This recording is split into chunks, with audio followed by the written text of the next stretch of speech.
La galère maintenant de certains propriétaires de voitures Volkswagen. En 2015, rappelez-vous, leur véhicule était concerné par l'affaire des logiciels truqués.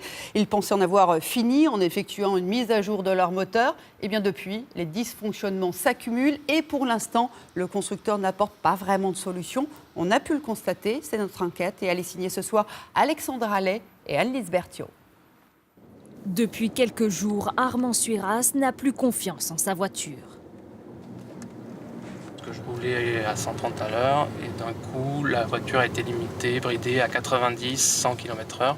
Son véhicule fait partie des 950 000 voitures rappelées par le groupe Volkswagen pour désactiver le système frauduleux de ses moteurs diesel. Mais depuis la mise à jour de ce logiciel, certains propriétaires accumulent les problèmes. Sur les forums, les témoignages se multiplient. Depuis que j'ai mis à jour le logiciel, mon ralenti est souvent à 1000 tours minute. Certains ont même filmé la scène. Donc pied au plancher, je peux pas dépasser, la vitesse continue à diminuer, et puis j'arrive à 80 au bout d'un moment. Des témoignages comme cela, il y en a déjà 300 sur le bureau de maître Frédéric Canois. Voilà, d'une partie des personnes impactées. Mais selon cet avocat, leur nombre pourrait être beaucoup plus élevé. Les personnes concernées, on peut tabler aujourd'hui, fourchette basse, entre 100 000 et 150 000 personnes. Bon. Maître Canois souhaite que ses clients soient indemnisés, mais jusqu'à présent, le constructeur nie tout lien entre ces pannes et la modification du logiciel. Nous l'avons contacté. Il n'y a absolument aucun impact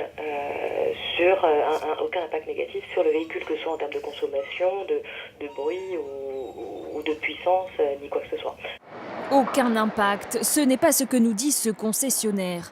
Filmé en caméra cachée, il reconnaît que la mise à jour du logiciel accélère l'usure de certaines pièces.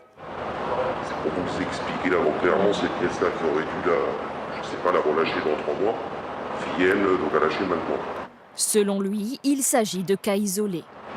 Il y en a eu très peu de voitures avant comme ça, je vous dis, sur les 8 ou 9 000 que nous, là, qu'on a fait, il y a 2-3 cas.